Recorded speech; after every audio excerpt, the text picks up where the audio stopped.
Yeah, what's good? Hey Jake, good to see you. How's it going? Hey, Jake. Yeah, long time no talk. Feeling good. Just finished up our morning show for Emblem, and then excited to come talk with you guys for a little while. Nice. Cool. What'd you guys talk about? Oh man, our Wednesday shows we call it the Inscription Show. It's just kind of like market updates and ongoing things that are happening within the kind of crypto space, and then more specifically in the Bitcoin world as well. So it's generally fun. Nice. Nice. What is the hottest topic at the moment in the ecosystem? What is the topic everyone is discussing? Oh man, in the Bitcoin space specifically, I would say some of the recent stuff that happened is like the Stacks upgrade, which is like probably the most popular Bitcoin L2 that exists. You have Casey Rodermore, who's the creator of Ordinals and Runes, is doing a mint for his own runes here pretty soon. Yep, So that's where all the degens have all their attention towards, it seems. definitely.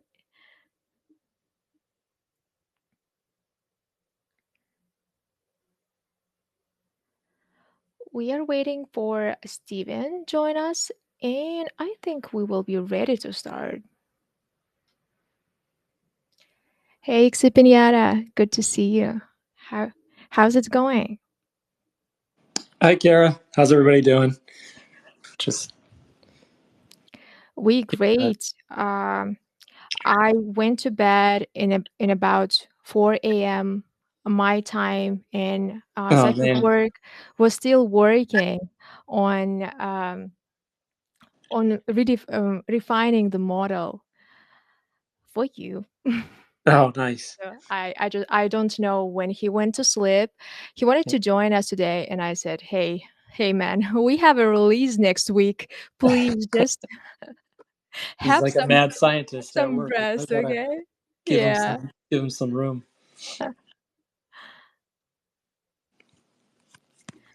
Yeah, it's funny having to coordinate with your developer in terms Mhm. of product releases. We go through the same thing at Emblem all the time, where Oh you yeah. have a timeline, and developers are rarely ever deliver the product on when they say. So as somebody who's kind of doing the operations, right, you have to give them a little bit of wiggle room, and then ultimately it ends up with the dev staying up till 7 a.m. Happens Mhm. every time. Yeah. I call it a game of whack-a-mole, right? You fix one thing and another thing pops up. And it just continues that way until you get it to a state that everybody's happy with. Mhm. Okay, Kitty, let's start. I believe Steven will join us during the way, and yeah. All right. Can you guys hear me all right? Yep. Yep, I can hear you. Awesome. Okay, welcome everybody. We're so happy to have you here with us. It's our first AMA.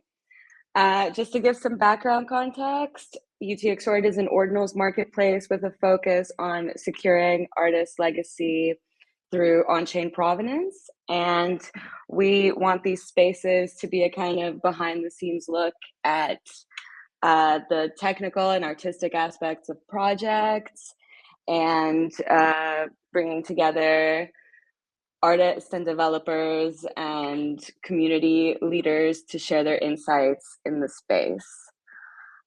We have some wonderful guests with us today. Firstly, we have XCPinata, who is one of the early pioneer artists that started integrating art with blockchain technology. Kevin has been innovating in this space since 2014, working on a range of projects across Bitcoin and NFTs. We also have Jake Gallen, who is CEO of Emblem Vault and the host of the Jake Gallen Guest List, where he showcases leaders, creators, and visionaries in the crypto industry. So we're super excited to hear his insights. And then later on, I think we might be joined by Stephen Miller, who is a leading strategic advisor and curator in the world of tokenized art. the author of All Eyes on Art, which is a weekly collector's digest that spotlights art collections across all major blockchains, and also the host of Color Commentary, a weekly space on X that showcases artists, curators, collectors, and other professionals. So today we will dive into the origins of digital art on blockchain, discuss the importance of provenance, and explore the role of AI on NFTs, and maybe touch a little bit on runes.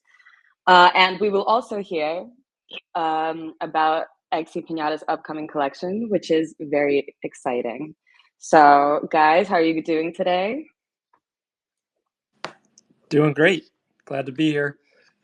Excited to talk to everybody and just share some insights and talk to Jake and Steven. Yeah, appreciate the invite. I'm excited to have a conversation with you guys on Spaces. Like we've been talking about this for a few months now. Yeah, and I think Jake, the last time we talked was maybe with the interview 2 years ago or so. So it's been a little bit of time. Yeah, I can't believe it's been that long already. That's wild. That was before Ordinals even launched. Yeah, that was back with when the NFT archaeology was really at its height, I'd say, for that current wave. Yeah. Which I think it'll happen which again. Actually goes into our first question. So you XCPinata, or is it okay if I call you Kevin? Is that? Yeah, you can call me Kevin. That's probably easy. All right. Yeah. So you're one of the first artists who started kind of experimenting with unique digital art objects. And so can you please tell us about the kind of early days and what technologies were big back then and some memorable first experiments? Yeah, so really my foray into blockchain was started in 2014 with the release of Counterparty. But if I go back even earlier to 2011 is when I had my first, I guess, crypto hashed experiment where I took these panda images that I created. They were characters. I made 17 of them, and I generated a hash from the image via SHA-256, which was then put into an email to get that time provenance, since you couldn't do that with blockchain yet. And the reason we couldn't do it with Bitcoin yet was the op return was not an available feature yet. That didn't come out until the Bitcoin, I think it was 0.90 released, which was I believe in March of 2014, if I'm not mistaken. But that's when that released, and that enabled you to put the data onto the blockchain like we do today with Counterparty, and that really started it, at least for me. So 2014 I started, and I don't even think I told you about this project, Jake, just because at the time I think I was unsure on how to communicate it. But in 2014 I created a project called the Scarab Experiment, and this used the Counterparty token called Scarab. And a little bit of background on this. This is about the time when I guess the only artists in the space that I was aware of really were Kevin McCoy, who did Quantum, and Tatiana Morez, who did the Tatiana coin, also on Counterparty. And that was the few artists that I knew that were experimenting or trying to use blockchain and art. And I developed this weird obsession. At the time I was going to the museum school in Boston, so I took a lot of trips to the Museum of Fine Arts. They have, I don't know if you've ever been there, but they have a big collection of Egyptian artifacts. So I spent a lot of time there, and that's kind of where I got the idea of Scarab. Was just being at the museum, and at the same time that I was thinking of how can I use this new tech, which was blockchain, and combine it with art. And I knew it could be done. I didn't know how, and I know that a lot of early experimenters with any tech has always been traditionally artists, and I think that's really kind of what pushes the tech forward, and really gives you your really early use cases, and it's really exciting to see all that and how it comes to fruition. So the Scarab experiment, this was before Beeple, before XCOPy, even before Rare Pepe, as far as the initial idea goes. And it was really three things in one, and it was a kind of a community decentralized artist DAO. It was cryptocurrency as art in of itself, and it was and it used AI in order to combine the images. So this was before GAN was even available, which is what you see now for a lot of the AI works. It used the CNN. So the difference is, let's see if I get this right. So CNN is convolutional neural networks, and GAN is generative adversarial networks. So basically, CNN GAN basically can create the images, and CNN is used for kind of identifying. So it's kind of, again, really uses a bunch of CNNs is kind of the simplest way to put it. So it was really early stages of that. So the images that were created for the Scarab experiment were pretty crude as far as what you can produce today, but they kind of have a fun way of looking like it's very distinct almost in that, I guess, that time period, that the AI art, and it used Deep Dream Generator back then too. So it was kind of a fun experiment to try to combine all of these aspects onto blockchain. And the success of it, I'd say that it's overall a failed experiment, just because the amount of people that used it weren't very much. And I'd say that today the precursor, or the one that came after it that I believe succeeded is called Bato, and I think that I see a lot of similarities in the two experiments, and it was great to see what they produced with that project, and how they actually just had their successful sale at Sotheby's just a few days ago, I believe, which was pretty cool to see. So then after that, I got into Ascribe.io, and that Ascribe was created by Bruce Pond and Trent McConaughey. They created basically one of the first, there's like OpenSea before OpenSea, where you could create NFTs and editions and send them to collectors. Unfortunately, a lot of that's been lost. I think the data still exists, but being able to access the images, because the images were in I believe it was an AWS file or download that did not survive. Much like what we see now with Ordinals, and as to why pointers to images are not the best thing, and why putting it on chain with an Ordinal inscriptions became so popular, I believe, because it's almost like the original promise of what the NFTs were supposed to produce is what we have now, with Ordinals and stamps and all the kind of current tools that I believe artists should be using at this point. Oh man, I literally I'm literally having goosebumps every time when you are telling your background, because it's so impressive. You are so on the edge. Yeah, grateful to have you today and sharing this story with everyone and with the community.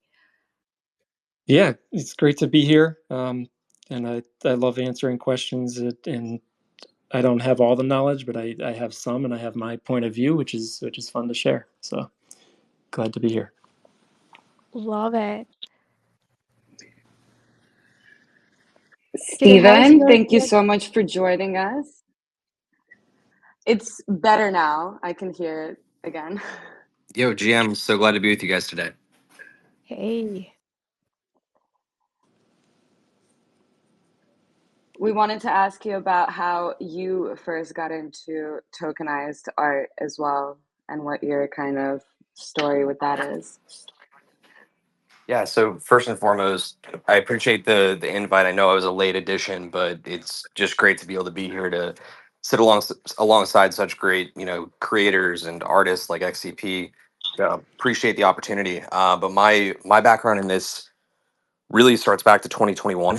I entered the space as a broader Web3 commentator, and over time working on a company that a buddy of mine had brought me into, and quickly got adjusted to digital art, I believe in the latter half of 2021. And the journey from there has been honestly phenomenal. Getting the chance to really find my own niche there and spin up content that really can back and support artists and uplift artists. Like, that's everything to me. So started up most of that content in April of 2023 after 2 years running that company that was more focused on broader Web3 coverage.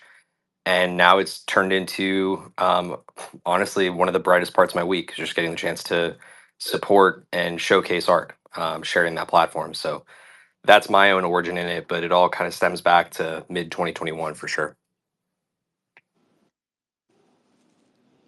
I heard about Steven several times. I remember how when we were discussing everything with the Ordinals creators, and some of them was highlighted by Steven on his post and on his reviews. They were so happy. They were so happy to be noted by you. That was so cool. Thank you for this contribution.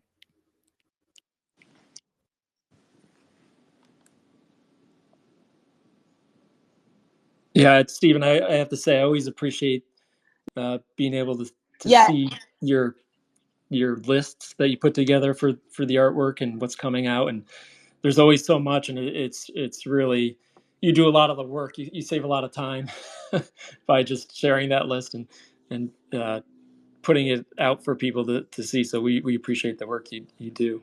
I appreciate that, guys. And that's on a weekly basis too, right?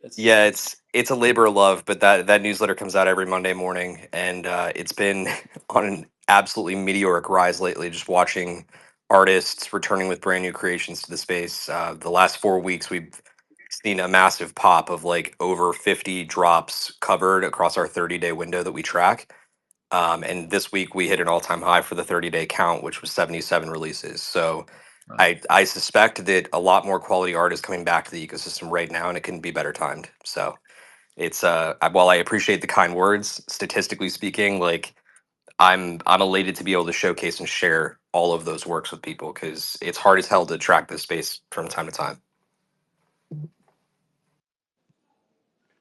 Yeah, for sure.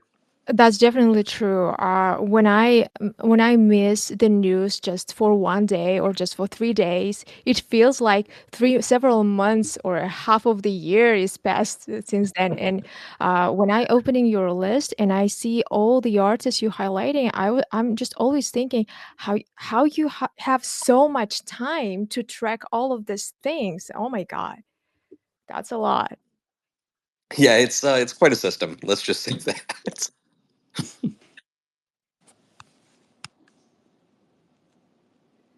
And Jake, you started in NFTs in general, right? And then you moved to Ordinals, if I remember correctly. Or how did you start out in this? Yeah, so I found crypto. I got into crypto in 2016 when I found Ethereum on Reddit, actually, and was mostly a trader for 3-4 years, and then found historical NFTs at the beginning of 2021. I actually owned an antique store and collectible store in real life, so the idea of NFT archaeology really fascinated me and really clicked, because it was something that I'd been practicing and been kind of in that industry for 5 to 10 years already at that point. And I started collecting moon-cats and some of these other which are now called historically relevant assets, dating all the way back to Namecoin in 2011. And it's actually how I met XCPinata. It actually led me to selling some of the moon-cats at Sotheby's auction house in 2021. It was like their second ever kind of auction, which was a really cool experience. And then from there, became friends with the people at Emblem Vault, and Adam and myself ended up joining the Emblem Vault team and began this adventure of, cross-chain functionality, or what they call NFT interoperability, of taking different types of NFTs to different chains for different types of reasons. So it's kind of a big space, but that's kind of where my focus is now, is applying utility to NFTs and talking with creators who have specific types of needs, so that they can, present their types of artwork to their communities, which is really cool. But the big example, if it's a little bit convoluted, is taking, Bitcoin focused NFTs and selling them or trading them or using them on Ethereum, because there's a lot more programmability. But eventually it'll be kind of applied to every chain here by next year. Yeah, I love what Emblem Vault's doing, and I know I spoke to you pretty recently about trying to get a horde of my collections all in one place using Emblem Vault with the new tools that are becoming available. So it's great to see them. Yeah, appreciate that. Yeah, our founder Shannon, he's been building on Bitcoin since 2013. He was a developer at Mastercoin, if anyone had been around for that long. So yeah, all the way from the beginning. And so some of our goal, just like what Kevin has said as well, is you have some of these creators or artists who they've used Ordinals and they've used Counterparty, and then they've minted on Ethereum, and then maybe some explored to, some more exotic chains or even Solana.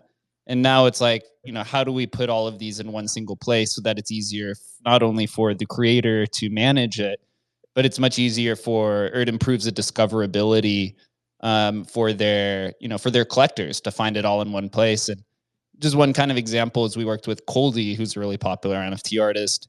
He wanted to, create an art project on Ordinals back early last year, before there was really any type of tooling. But his issue was that all of his collectors were on Ethereum.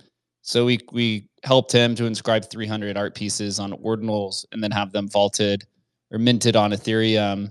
And he ended up selling out almost all of them immediately, because it was easy for his community to just purchase an Ethereum, and then you get to teach them later of like, no, there's actually, an Ordinal or a Bitcoin NFT inside of this. So it's really awesome to have these types of conversations, because you really get to see you get to experience the creativity that some of these artists possess, because they're beginning to think outside of, the current options that exist on any of these chains.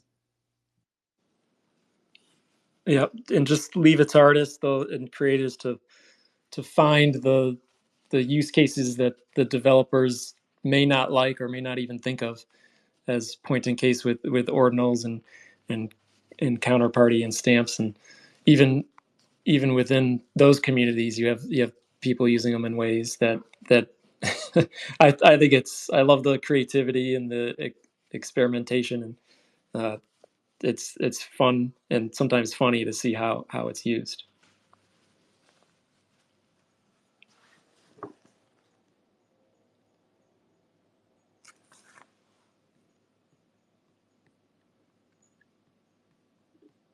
Kire, how's your connection? Let me ask the next question. So, since the Ordinals protocol has launched, we have a lot of developments in the space. And what do you guys think is the most game-changing feature we have so far? Okay.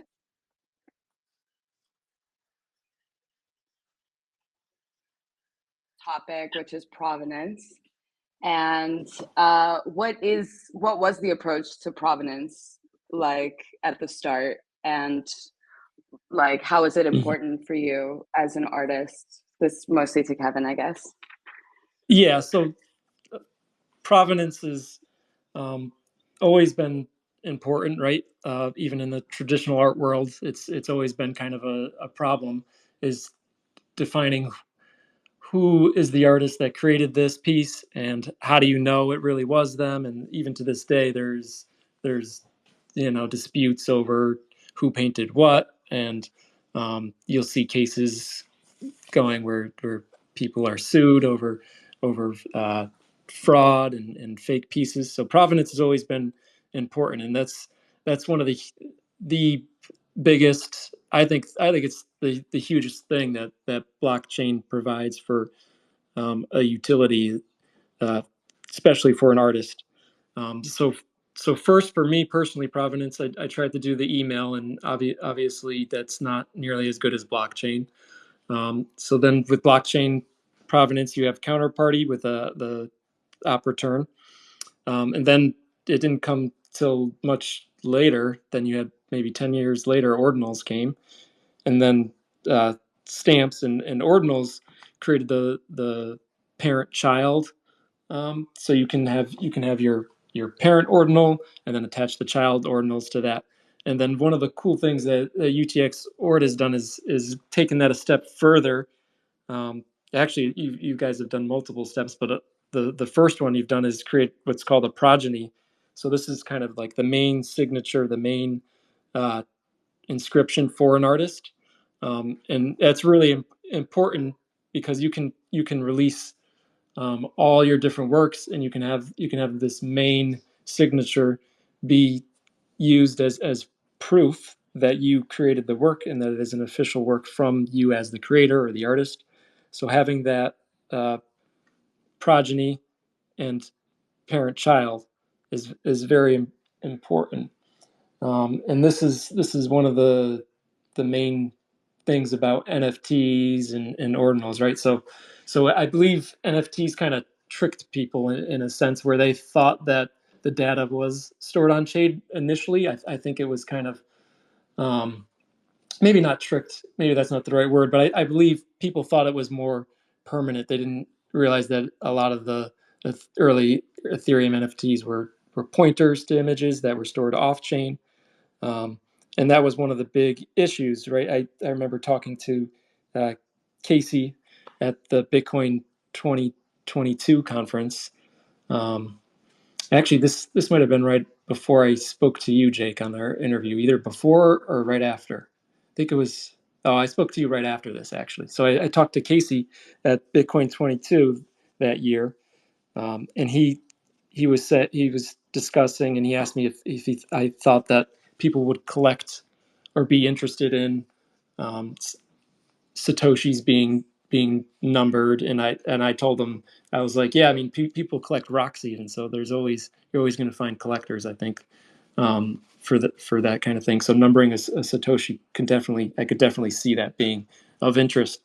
And we discussed how the biggest pain point for me as an artist was getting images 100% on chain. So that's why when I heard that when Casey told me that he was releasing ordinals and that you're going to be able to have your images 100% on chain, I was completely on board and got with Nick Hansen, the CEO of Luxor Mining, since I didn't have a node ready to go. So he had the node ready, and I worked with him.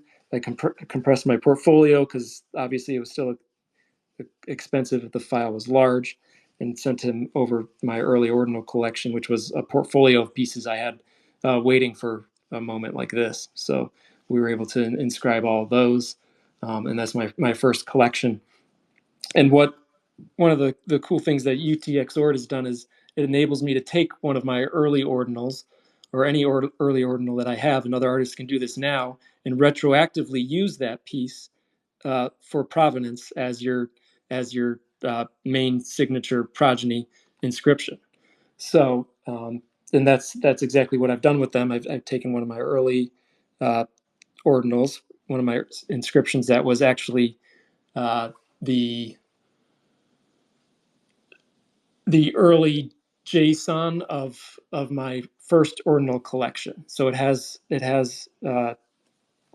a list of all of the first inscriptions that I did, and this was before parent-child was a thing. So this was kind of how early collections were trying to create that provenance even then for collections. But I use that now as my main progeny piece from UTXORD. So it was really cool to be able to do that retroactively, and I think that Artists should be aware of that, and I think that's an important thing that we could share for some of the cool tools that UTXORD has available to artists now. And then the last step for provenance is kind of, I can't really speak to it yet because it's yet to come, but UTXORD is working on it, and it's going to be part of the collection that we're launching together. So I'm excited. I love the idea how you did that inscription, which you are using as your protogen at the moment. You have all the information about the inscriptions you made for that collection. Because before parent-child method was released, I didn't know how it could be possible to prove the provenance on chain. And when I saw your inscription, that was so surprising because I didn't seen something like this. Is there any other interesting solutions you guys seen in the ecosystem before parent child was released? How people uh, proved the provenance of their collections?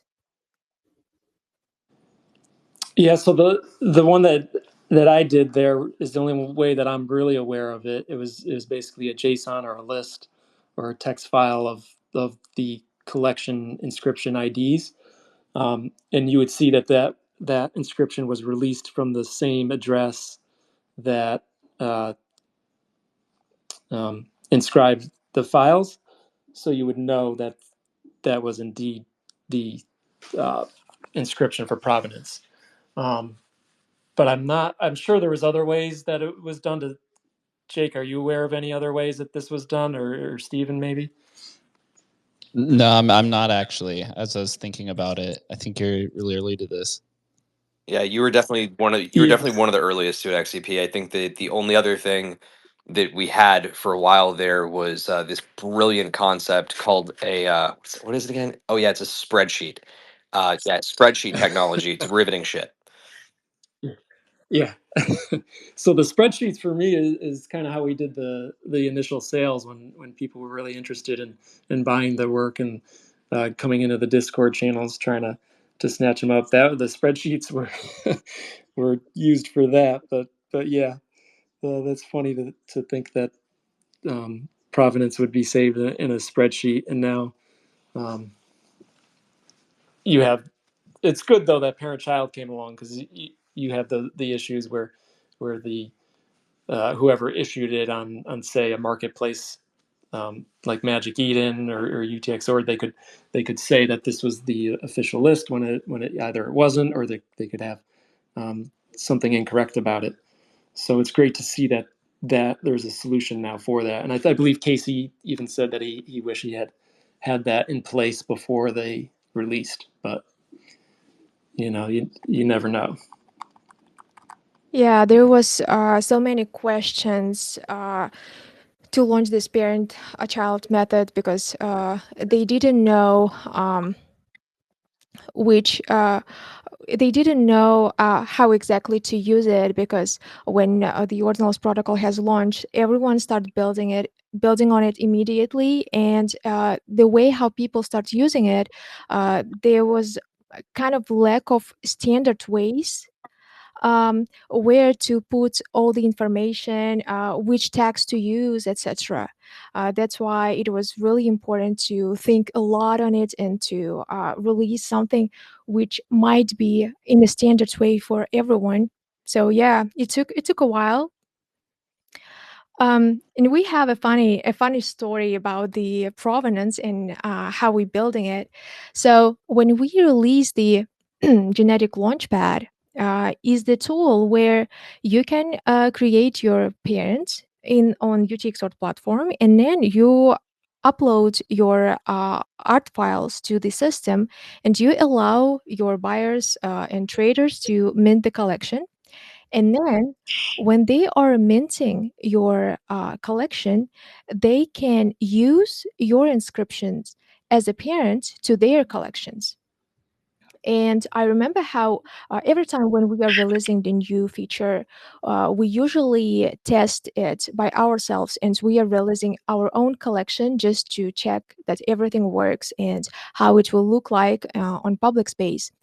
And that was a collection of genetic spirals, and pretty simple collection, just with the different colored lines. And I remember how we, everyone in the team, were fighting for the beautiful colored spiral, and our designer, he wanted to take one spiral. He wanted to take this so hard, but other guys were fighting for it as well.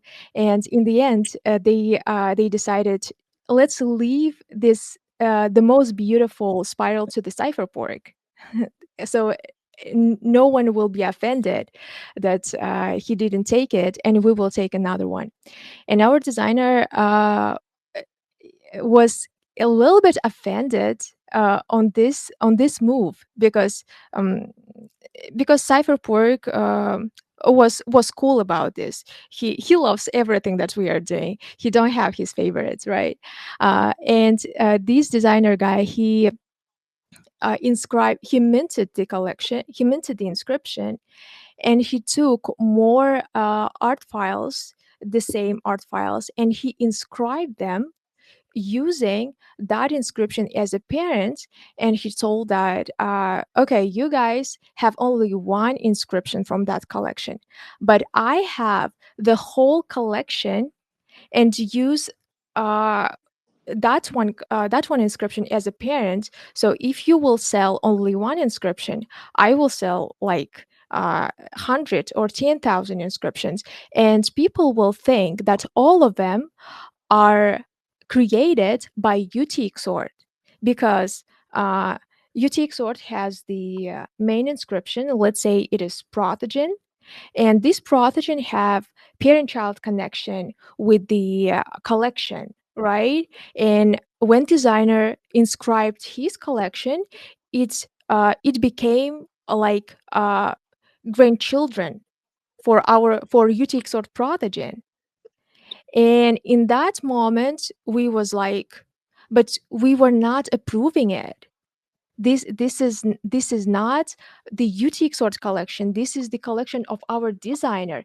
And how we can prove now to the people in public that we were not approving that collection?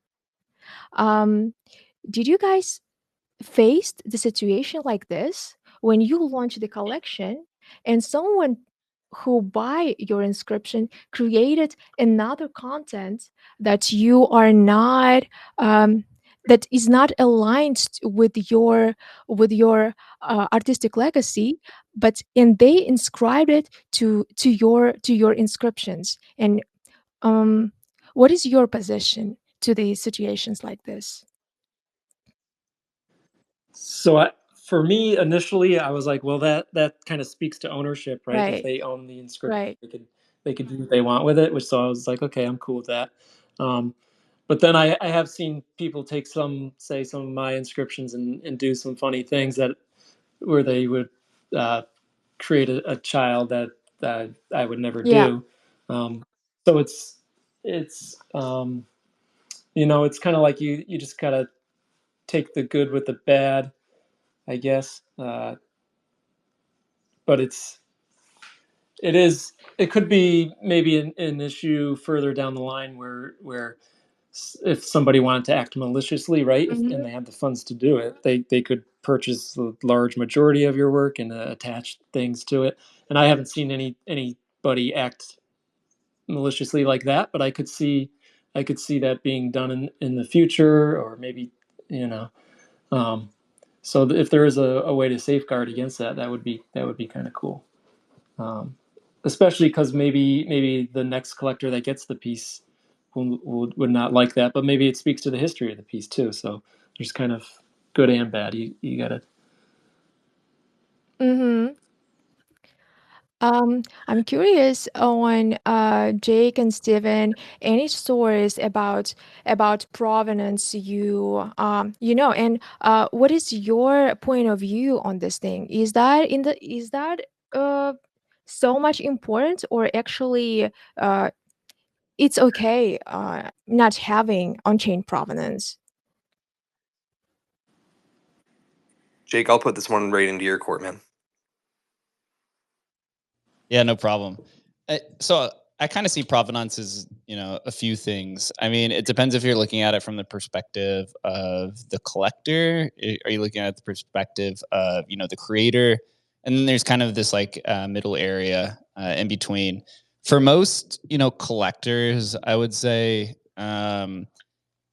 it generally doesn't matter per se. I mean, depending on if you're like an individual collector or if you're like a collector of someone's art. Like if I'm a collector of XCPinata's art, for example, right? And there's no, on-chain provenance of his early works or certain areas of it.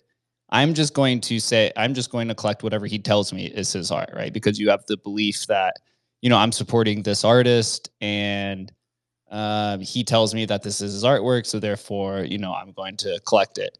There's a very popular case of a very popular collection called Rare Pepe, which is what's considered the first like decentralized art collection in the crypto space, right? Its market cap right now is around $500 million and has 1,774 different pieces from, I guess, 300 artists or so. And none of that has on-chain provenance, but somehow socially that entire provenance has been maintained because, all of the individual artists and all of the individual collectors, believe that the provenance is socially held more than it is from an on-chain perspective. But also on the other side of this, as a historical NFT collector, right? If you're collecting something for provenance, then obviously, the on-chain history is very important. So, it really depends on what the perspective is. Are you collecting art? Are you collecting history, etc.? But on the other side of this, if you're, an artist, the on-chain provenance is important because, having these things tied together on-chain allows you to build or provide additional functionality, or allows you to, improve on it in different ways. Like, for example, with ordinals, if you have a parent-child inscription, it's much easier to, do an airdrop to all the lineage of all of that on-chain provenance than it is to go individually find all these pieces and then plug it into this machine, etc. And then down the road, when the protocol makes more improvements, all the new functionality is generally embedded into, the parent-child provenance or inscriptions in the provenance. So, you know, I guess this answer is like kind of, which maybe is not the most straightforward answer, but I think it really just depends on, you know, are you a collector, are you a supporter, or are you the creator? Because I think from all three perspectives, it depends.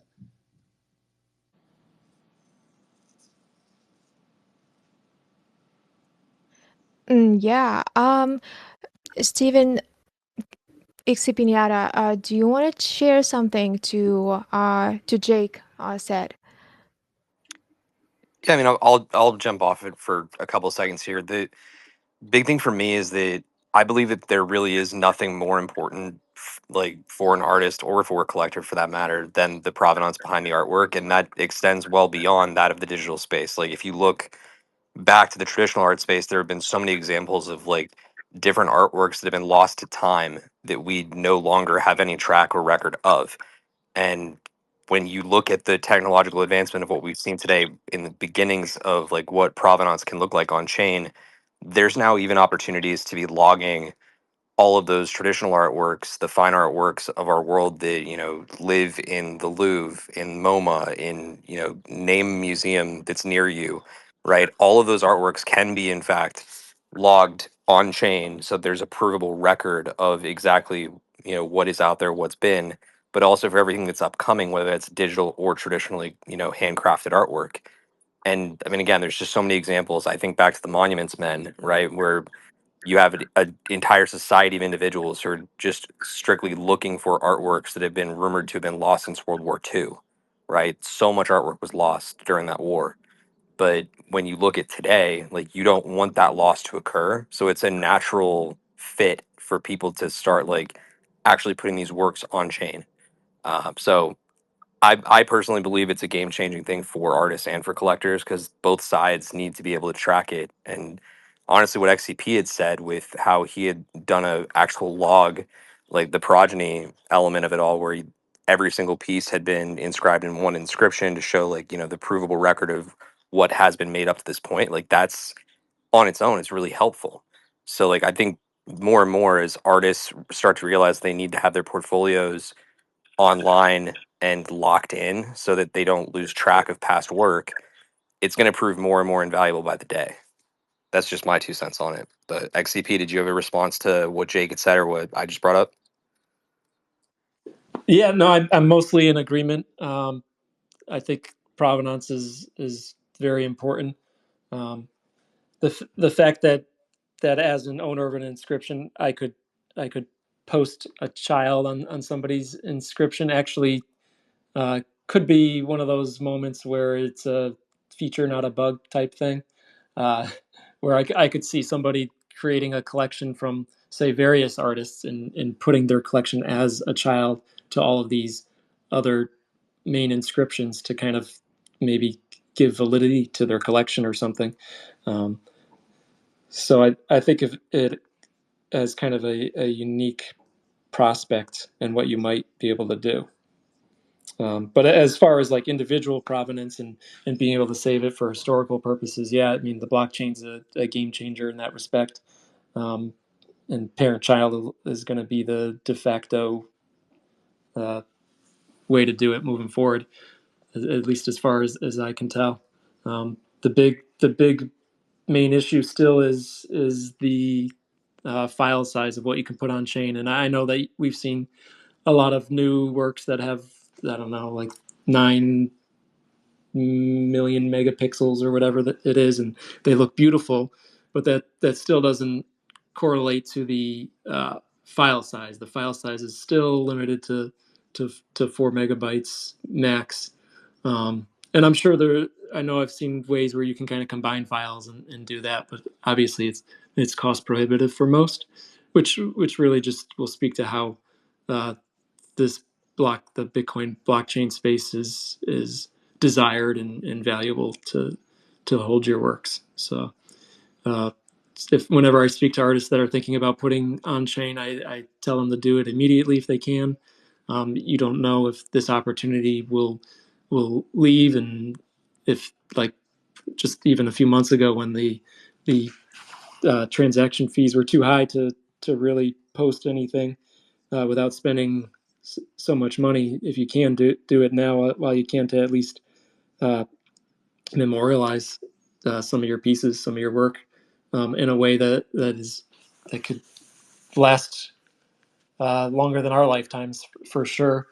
And it's funny because as a personal artist, I kind of had this issue with wanting things to stay forever, and I did a piece back in art school where I actually took some of my prints and tore them up almost in like a performance art piece, to kind of almost therapeutically say like it's okay if the work doesn't last forever. And now I've kind of done a 180 and I'm really into blockchain and Bitcoin, and I'm like, I want these works to last forever, and this is how I'm going to do it. So I kind of have, from a personal note, kind of a pull and push and pull on the idea of keeping on the idea of permanence within works. So It's great you bringing up the question of this limitation of the space and file size issue. How do you guys solving this when you are launching your collections and you are seeing that the file size is bigger? Um, what kind of solutions are you using here? Because I'm listening, I'm hearing yeah. a lot of situations from the other artists when they are trying to inscribe something on chain and it costs too high. Mm-hmm. So I'd say compression is our friend. I use compression tools to take the file size and make it smaller. because it makes it so it's not so it brings the cost down, and it enables me to put it on chain.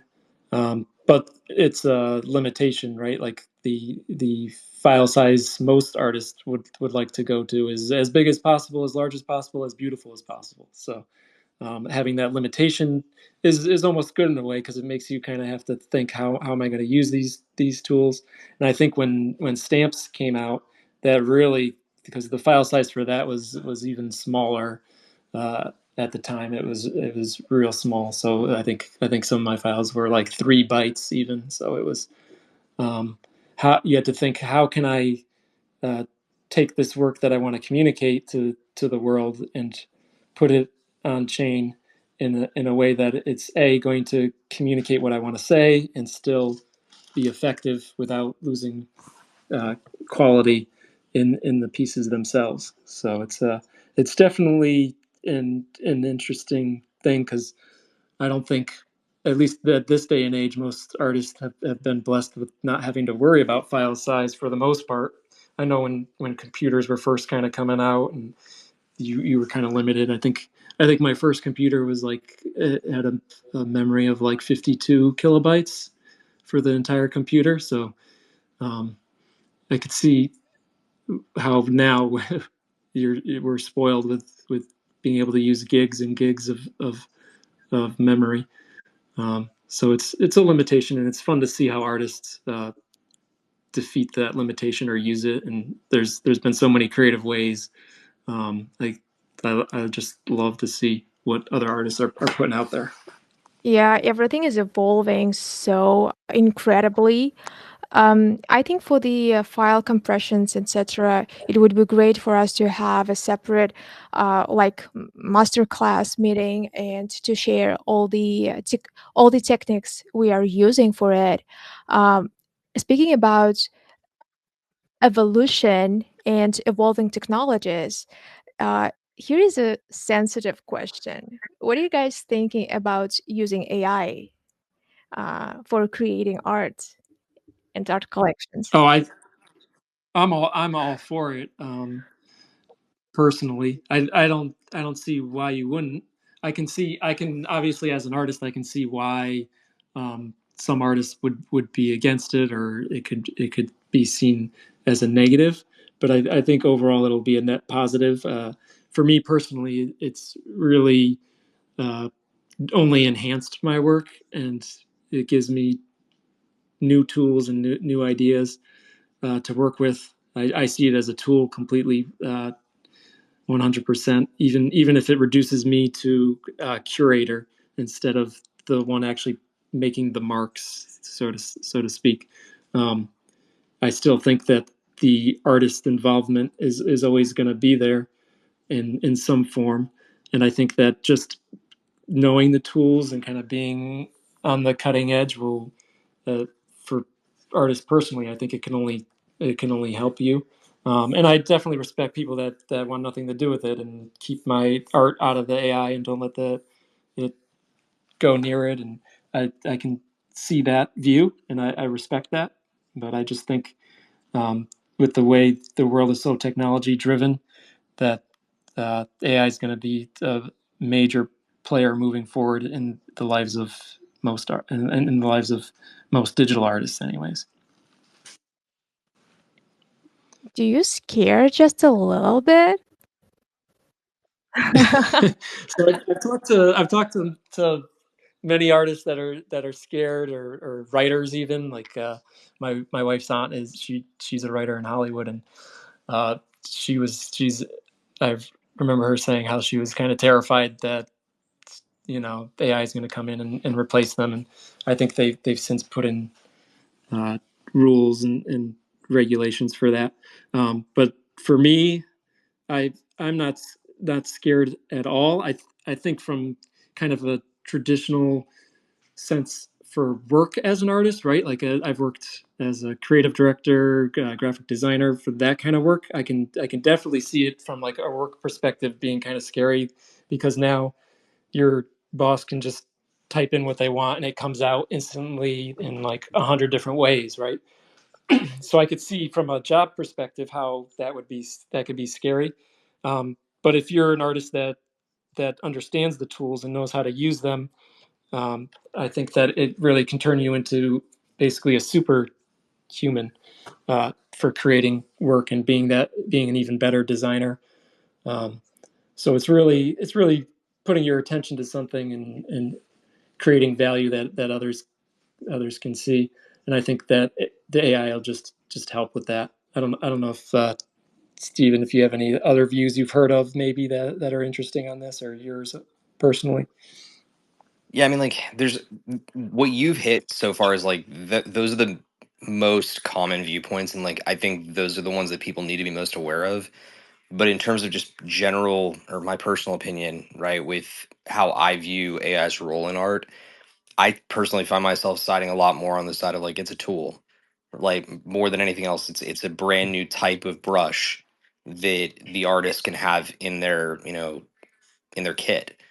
And I'm all for it. I just think that the biggest thing that we still need, and it kind of goes back to the provenance, of it all, is we need transparency into what amount of AI was involved and what amount was actually human intervention. Like that's the big missing gap right now. Like we have no way. I mean, you can tell in a lot of cases right now, but like there is no set in stone way of knowing unless an artist says, "Hey, this is how I utilized AI on this work." There's no guide as to like how much AI was used, and I think that it's important to have at least some amount of insight into the process behind a work. So hopefully we get to the point in time where like you can see the amount of AI influence that was there. But that's my own gripe with the space right now, I guess. But Yeah, that's interesting. I, One of the things actually that I guess if I were to raise concerns about AI, is that, for example, when you search in Google for a certain animal, say a koala, the new AI tools have been scraping all the koalas, right, and creating them. But now they begin to scrape the AI created koalas, and then that repeats itself, and it becomes this like Ouroboros of just uh, I guess mediocrity, where the AI feeds upon itself. And in that case, it's really kind of scary, because if I search for a koala 100 years from now and it's been feeding upon itself, we kind of lose the authenticity of what a koala might actually be. I sit here and I So sit I here and don't know. laugh at what you just said. I'm just like, yeah, no, XCP has like the official slogan for the case against AI art right now. It's like, and you'll take it to your new campaign posters of "Stop scraping koalas" is the entire thing. You'll win out, man. I'm sure that's a great slogan to Yeah, run on.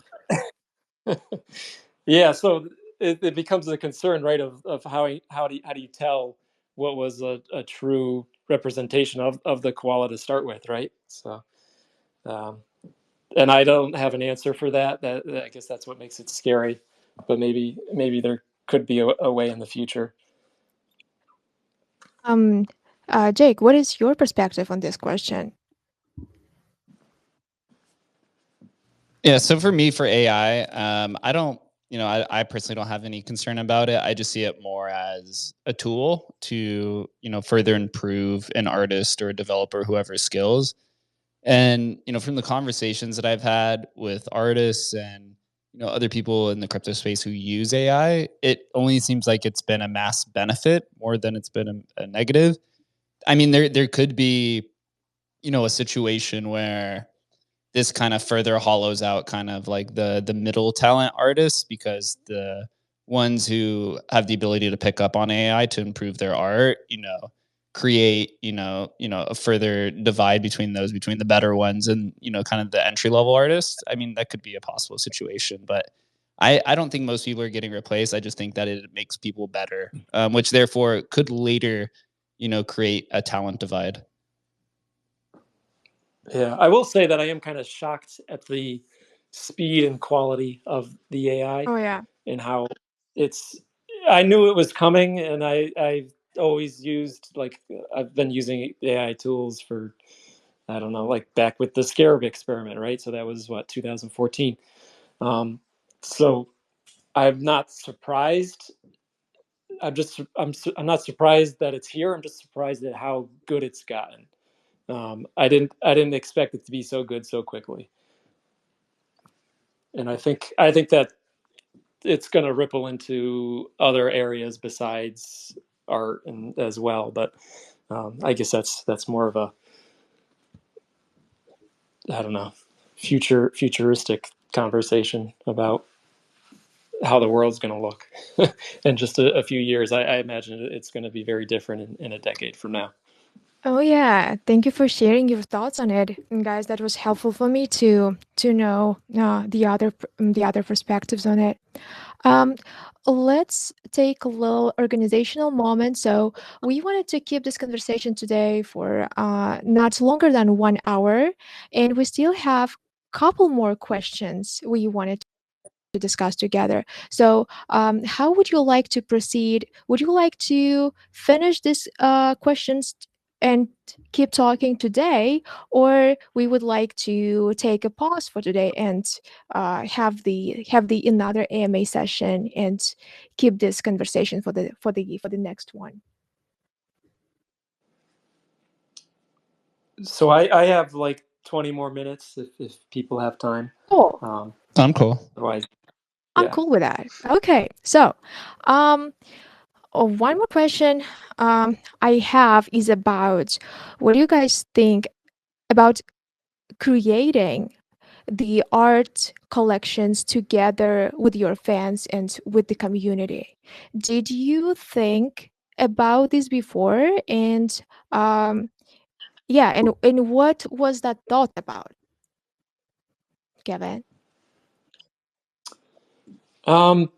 So no, I guess the only thing I've thought of doing before is kind of like a rare Pepe situation or a fake rare where you kind of have artists submit pieces and create a collection that way. Um, but I haven't, other than that, I haven't really thought about uh, working with collectors that way. Um, but it was more about other artists coming together, not collectors. So um, that's just what I thought. Steven, what do you think about this? Is that is there any perspectives of using the community for creating the art for creators, or yeah, what is your Yeah, thought on so it? this is actually really it's a topic that I love to speak to. So for me, I think it's one of the most exciting things about what we've seen in Web3 art so far, right? And when I say Web3 art, I mean that broad scale. But for me as a collector, like a lot of my focus is into generative art.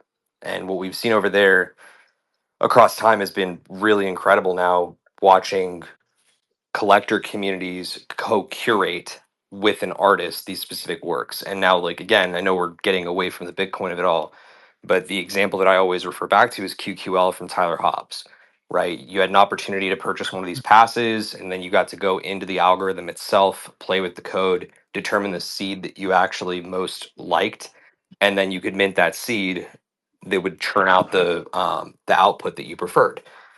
I think that concept is something we're going to start to see more of in ordinals soon. I'm not sure the tech is yet there to where it can fully facilitate it, but I'm a really big fan of what it's done. It's created for a much better, long-standing conversation between artists and collectors, and frankly, it helps them come together in ways that we haven't seen before. At least from my own, 2 cents of it all. If you're talking about pure co-creation, not necessarily co-curation, I think the examples are far fewer in scale, like across both Bitcoin and other tokenized art ecosystems. So for me, I love what I see there. I hope that we continue to see more of it into the future, especially because I think people are going to continue to challenge long form generative art and code art. As that continues, there's going to be a natural tendency for people to start falling back to either bringing in a third party curator, sticking with strict artist curation of those outputs, or just going to the collectors and saying, hey, I would love for you to get familiar with this algorithm and determine exactly what it is that you would like to see out of it, and owning the version of it that you think is best representative of the collection. So for me, that's where I stand on it, and I love it. I just hope that we continue to see more mechanisms roll out for it. Yeah, I think a good example in Ordinals for that, Stephen, is Billy Resty with his bit blocks, Yep. where you were able to take previous inscriptions and use them as the output. So it was cool to see. Yeah, I mean, and to your point, XCP, like you've got a lot of potential underlying in the tech there, right? Because with what you're using to deliver that is recursion. And I love it. Like the fact that you can use different recursive modules to arrive at those conclusions and arrive at those outputs is awesome. He also did it with Fusion recently, where you got to use the specific SAT number, right? That was a really cool experiment in its own way as well. Very cool. Yeah. I love Billy and his work. We've always had good conversations whenever we met up. So Do you ever plan on using that like within your work as well, or do you see a future where you could utilize some level of community or collector co-curation? yeah, so one of the features that we're working on with this launch with UTX Ord, and it is going to have. I'm not sure how much I can say, Kira. So maybe you want It's okay. to It's okay. take that. Can share anything Yeah. you. Oh, okay. Yeah. So it's gonna be exactly that, where we are going to collaborate with collectors in creating the final collection. Um, so it's pretty exciting to have that ability and to be able to let them come in and create with me for a collection. Jake, you had a lot of conversations in the space. Have you seen more examples and use cases how creators invited their community to co-create together? It's a good question. Obviously, the number one incentive is make number go up technology, right? I think that's unfortunately what plagues a lot of the artists, though, as well as a lot of things that are sold are typically art, which the artist can't determine how the art will be priced on the secondary market. The other side of it is creating utility, but then this also kind of opens up a Pandora's box where the community then expects more utility to continue to be added when a lot of the time it should just be as art. Yeah, I'm a big fan, Jake, of saying just releasing it as art, and then you can add utility later as kind of a surprise or like additional thing. That way, nobody's you don't create unrealistic expectations, because it's no good for anybody. Yeah, surprises definitely work pretty well. Co-creating is it's tough because a lot of time for it to be sustainable, it has to be organic. And then also in the crypto space, it's got to be like spontaneous as well, because that's what generates excitement. So generally the way to, spawn excitement is generally like there's a reveal of like some sort of new technology, right? Or there's a collaboration, or the volume or the price is going up, or kind of like the three main ones.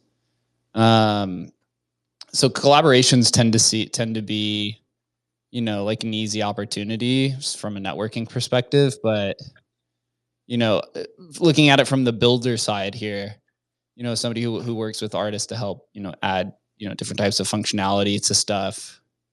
Entering kind of a new space in education, right? Like if you're artists, if you're ETH focused, doing something on Ordinals or Bitcoin, or trying to do something on Solana, bringing that like new energy a lot of times will really help them, kind of co-create with you. But a lot of times, co-create maybe something a little bit different than, them doing an NFT with you. Maybe the co-create is like they're building out the community with you and like, helping assign roles and incentives and, really forming this like online digital community that reinforces itself. I think that kind of gets lost a lot of times in the fluff, is that you look at a lot of these like very popular artists, in crypto and outside of crypto. And, a lot of times the reason why it's stable is that the community has, this like vicious attitude of, maintaining itself, and you have, leaders, and the community becomes family, and et cetera. So, building the culture together, I think, is probably the best path forward in terms of co-creation.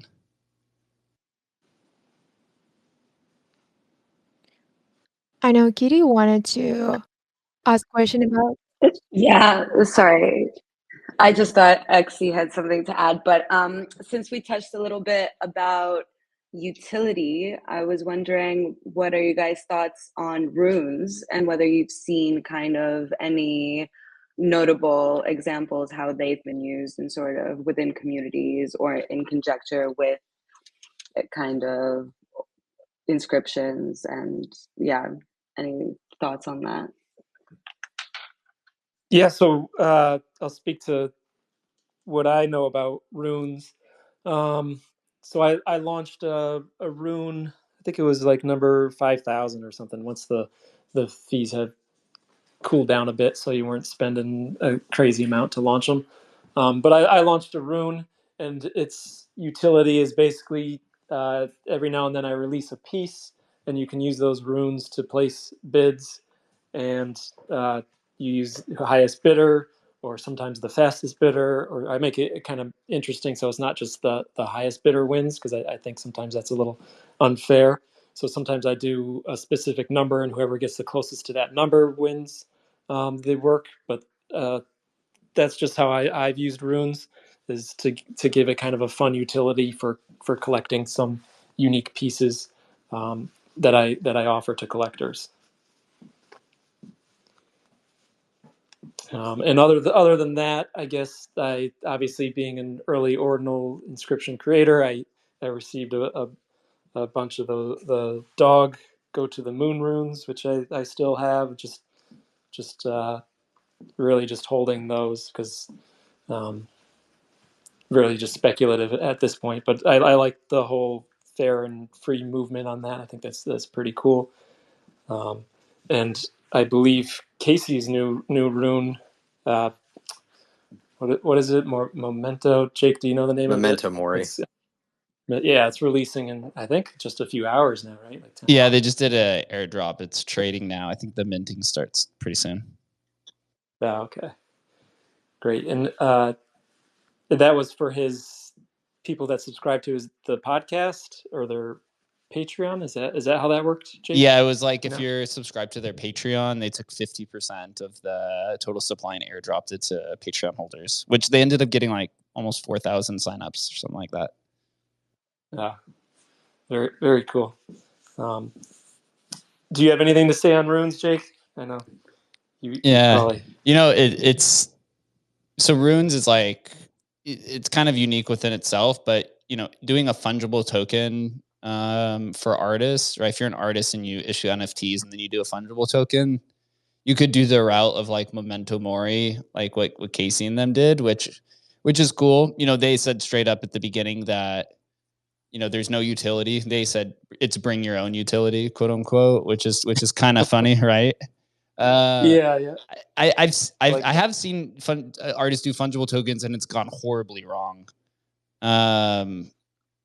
Where because fungible tokens are associated with like meme coins and price go up, stuff like that, it brings in the wrong type of crowd. But if you could do it in a cool type of way, where it's either just like a memento, what they're doing, or there's some sort of small, like, it doesn't have to be mandatory, but like an opt-in to use it for certain type of ways, it seems to also do really well.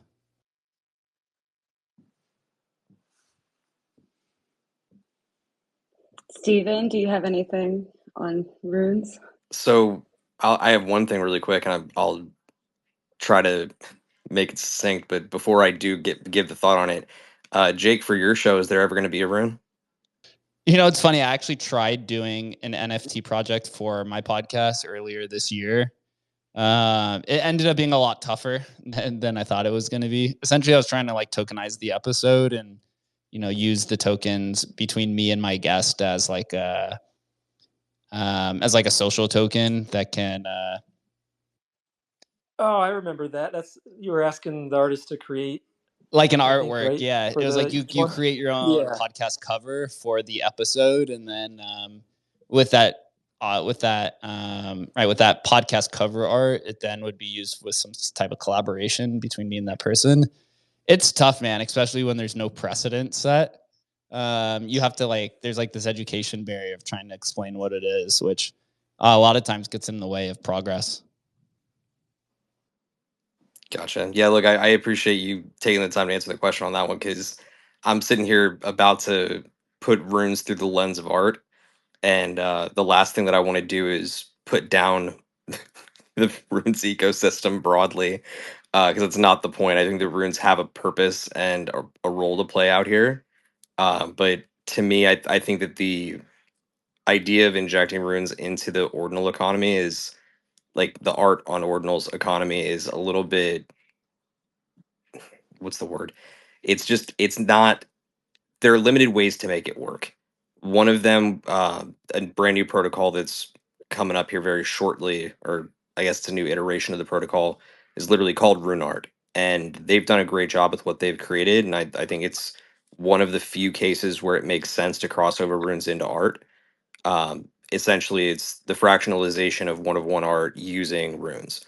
It's a great concept. So you have the artwork, and then you have the runes that live underneath the artwork that are really what's breaking it up. I think that's interesting. It's compelling at the very least. And they've got a great list of artists that are working with them on that.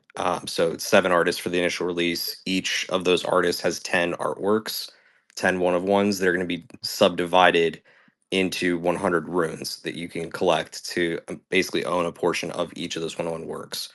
So that's one of the cases where I think it works.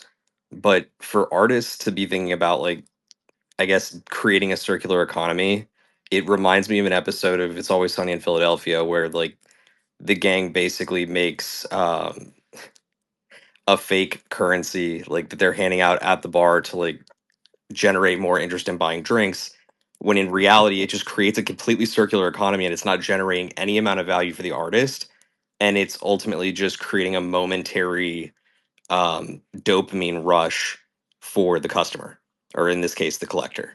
So I would navigate that carefully, if you're talking about it from the art perspective. But and this is my last plug, when it comes to art and utility, the crossover there, the only utility of art is to evoke emotion. Period. Like when people try to make the case that there needs to be further utility art, it's a silly idea to me. But that's where I stand on the rune side of things. Thank you, Stephen, for sharing. So, as the last question for today, Kevin, let's talk a little bit about upcoming collection concept and what it is about and how you came up with it. Sure. So the upcoming collection we have, it's called Super Duper Beach Balls. Yay! The idea behind it, and many of my works, is really to evoke a sense of play, vibrancy, and I guess I would use the word joy. It's using kind of like these crazy faces on these beach balls, and it's a concept that kind of took a while to come to me, and it came to me by really just kind of uh, working with the idea of playing with art and playing with collectors and playing with the audience. And I think it's a fun idea that I was really excited to execute. So I live over in the East Coast, and I'm always kind of walking on the beach with my dog, and a lot of those walks I'd be in the sand thinking about what kind of work do I want to do next, what can I release that people could connect with, and I thought the idea of a beach ball would be really, really cool. And some of my earlier works, I would make these crazy faces and wrap them on spheres, on 3D spheres, and I kind of took that concept and turned it into a beach ball, and I'm using that to release this collection with UTX Ord. Now, I don't know if you can pin to the top, but if not, I have just posted on my Twitter account or X account the initial sneak peek into the collection. So it's these vibrant, fun, funky looking beach balls with these faces.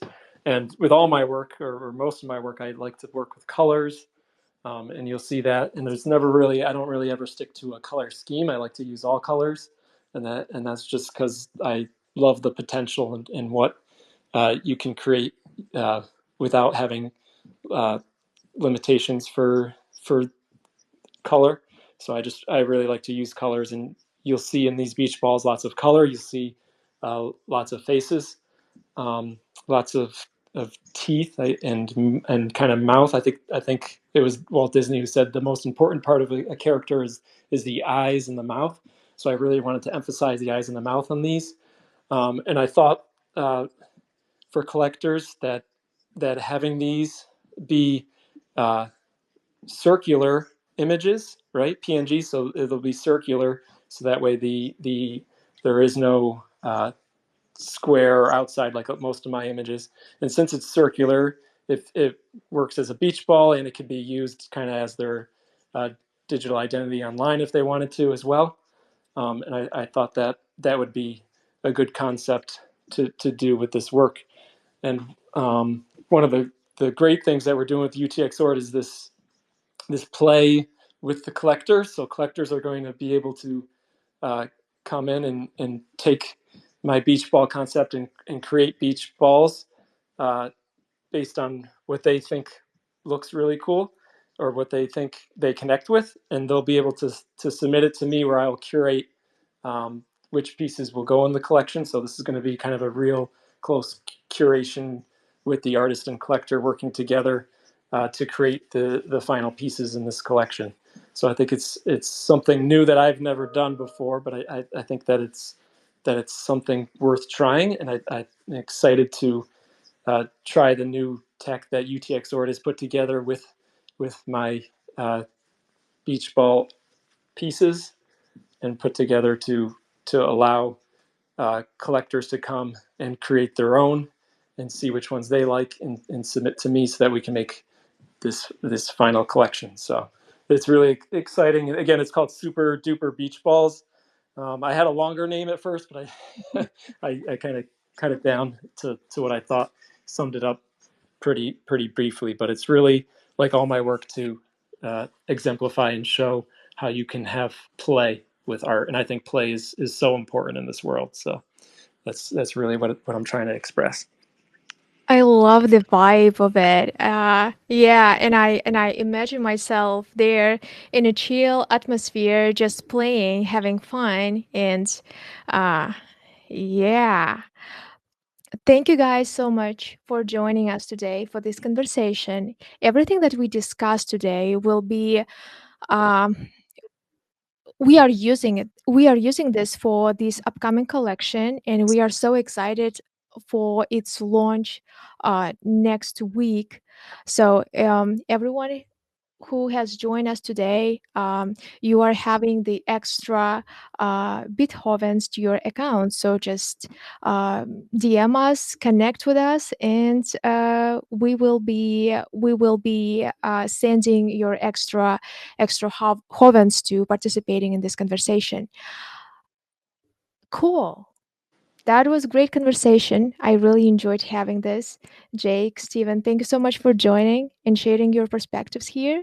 And I hope that this is not our last conversation, and we will have a chance to talk about upcoming things more, and maybe we can bring more exciting innovations and tools for the ecosystem. So, yeah, thank you guys. Great. Yeah, thanks guys. Appreciate everybody coming. And we'll talk soon. Hopefully I'll get to see some pieces that you all make. Appreciate